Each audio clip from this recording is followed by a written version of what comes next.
So, whose constitution is it anyway? After centuries of being a colony, which was nothing but a glorified form of slavery, a moment arrived in the life of our young yet ancient civilization when we could say for the first time ever, loud and clear, we the people. These three words are as declaratory, as patriotic, and as emotional as they come. For these three words to be manifested into reality, countless men and women over the centuries have sacrificed their loved ones, their ambitions, their belongings, their careers, even their lives.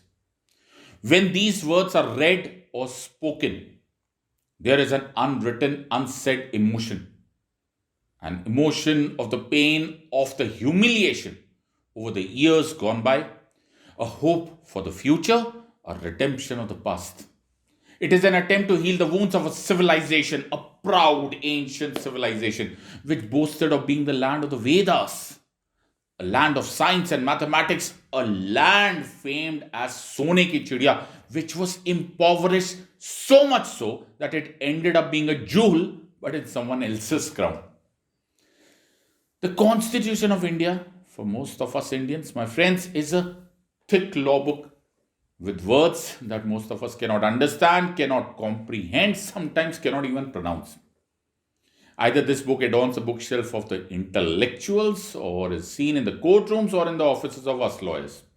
It has nothing to do with how most Indians understand and how they feel or know what it means today or meant for the teeming millions at the dawn of India becoming a republic. For a start, I argue most categorically that the Constitution is not merely a book and certainly not merely a law book. Yes, I agree, it is written in a legal language. Yes, it was written by the Constituent Assembly, which had its fair share of lawyers. And yes, we don't discuss it over our evening tea. But it is and it will remain a social document written by us, for us, whether we believe it or not. The premise of this talk is that in the next few minutes, I will give you a glimpse of what this constitution holds for each one of us. I will try and satisfy each one of you that this so called law book is a reflection of the dreams and aspirations of the people of India, and that the constitution and every word written in it reflects the emotion which makes India what it is, the emotion of we, the people. At the outset, let me share with you an interesting piece of statistic. As per the data shared by the Election Commission of India just before the 2019 Lok Sabha general election, the total number of registered voters in India is 900 million, which is more than the collective population of the continents of Europe and Australia. Another rather shocking piece of statistics revealed in the census data of 2011 is that of these 90 crore voters, a huge majority have never ever seen inside of a college or university. I can reasonably assure you that in the proportional terms, these stats were not any more encouraging at the dawn of India becoming a democratic republic in 1950 than what they are today. So if a Churchill would say, India shall be ruled by goons, etc., based on statistics, I wouldn't be surprised. And I wouldn't be surprised if a legal book with all the logic and reason and grey matter thrown behind every word would have categorically provided that only the educated amongst us, only the informed amongst us, and only a limited number amongst us would be able to vote and exercise their choice by voting in every election and choose which government must rule us. After all, running a nation cannot be entrusted to an emotional, uninformed decision of the teeming millions. Then comes along our Constituent Assembly, our emphasis supplied. Our Constituent Assembly comes along our framers of the Constitution, our own Dr. Baba Sahib Ambedkar, who decide that every Indian, regardless of race, religion, caste, gender, will have the power and the right to choose his or her government in a free, fair, and timely election. Every Indian will decide who will run the largest democracy in the world. Every Indian will be provided universal adult suffrage by Article 326 of the Constitution of India. What? But why? Out came the naysayers. And our founding fathers said, why not? What kind of a sovereign country will that be? Which cannot rely upon and trust the wisdom of the masses to be able to choose the government, no matter what their level of education or no matter what the extent of their information be. A population, a nation, an ancient civilization which was systematically made to lose its self respect and confidence over the years of colonization deserves to be respected for its cumulative wisdom, deserves to be given the responsibility to bear upon itself the Herculean task of choosing who will run this massive democracy of India, and more importantly, deserves to be empowered to be able to see in their own eyes the gleaming reflection of a truly sovereign country. Remember, it is we, the people. Okay, you might say, so we have settled our scores for the foreign rule. We have claimed our innate right to choose our own polity. We have resolved to live in the spirit of a sovereign country. But that's not the end, one might argue. We have many more bones to pick amongst each other. Many more chips on our shoulders related to the past. Many more unsettled internal disputes within ourselves. What about those? What does the Constitution offer as a remedy to these? Take, for instance, the perennial issue of religion and the multitude of disputes germinated from and related to it. The world, and especially India, has faced more problems, more factionalism, and more disturbances from the misinterpretation and misuse of religion than any other conceivable issue.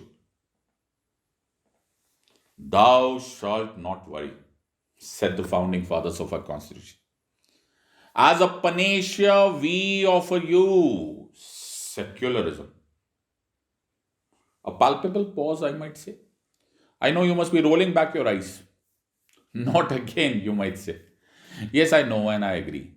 This word, secularism, is a storm in a teacup, so to say. In the words of Nehru in the Constituent Assembly, and I quote, now I use the words secular democracy, and many others use these words. But sometimes I have the feeling that these words are used today too much and by people who do not understand their significance. Unquote. But then, that is precisely my point, said our Dr. Ambedkar. The word has so many meanings that I'd rather not use it at all in the Constitution. I'd rather describe it for you. I will explain the Indian brand of secularism, which is a deviation, a far, far long deviation from the Western definition of the word secular. In the West, a concept which divorces the state from the religion. In simple words, in the West, if the religion closes its door, the state cannot even peep inside and intervene, no matter what. By the way, this exclusion of the state and the religion is primarily the root of the many problems and the foggy definition surrounding this word secular. India shall be secular in spirit. It is the essential character of India to be secular. The Gandhian principle of Sarva Dharma Sambhav runs in our veins. We promise to all our citizens liberty of belief, faith, and worship. Proclaims loud and clear the preamble of our Constitution.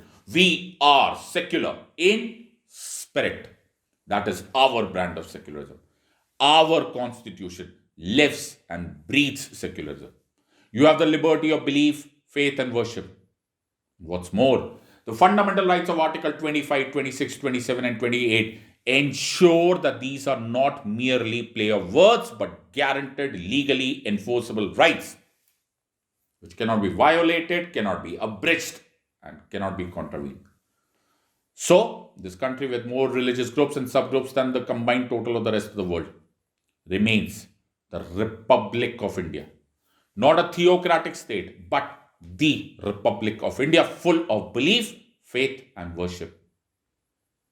In the same way, our Constitution guarantees equality before the law and equal protection of laws in Article 14.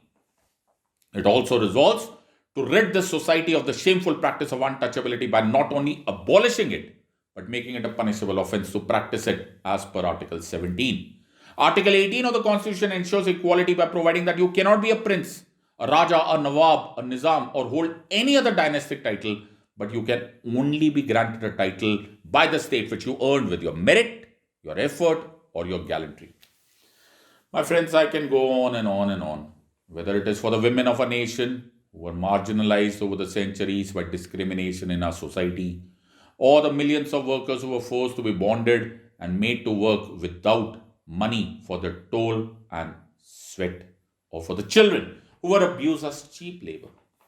Our constitution protects and cares for each one of them and ensures that they are neither forgotten nor left to be exploited. The Constitution directs the state through directive principles of state policy that the mantra underlying the laws made by the state and the underlying policies of the government shall be one and one only. That is the welfare of the people. India shall be a welfare state, proclaims our Constitution.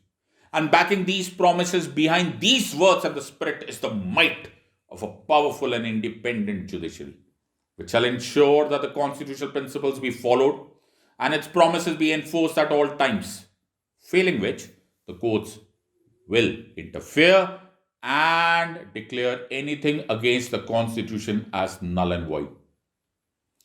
Over the years, we have seen countless soldiers of law fighting and guarding the promise against all odds.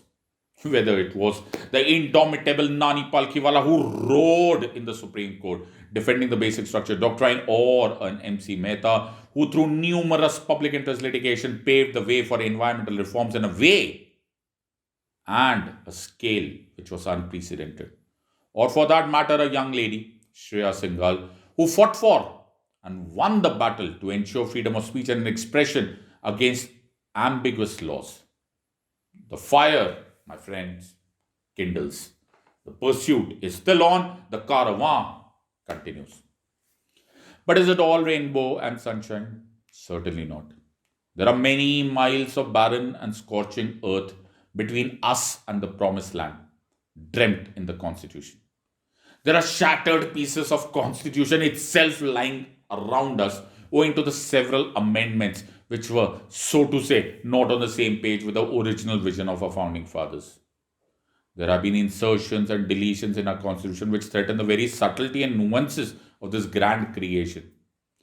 The insertion of the word secular expressly in our preamble in 1976 is a case in the point. There have been ignored and ischemic parts of the Constitution, like the enforcement of the Uniform Civil Code, which remains till date, for the lack of a better word, an unfulfilled dream. There have been instances of browbeating and arm twisting the constitutional safeguards, like the imposition of national emergency in 1975, etc., etc., etc. Yes, we are lagging far behind in the race to achieve the dream of the utopian world which we started out with.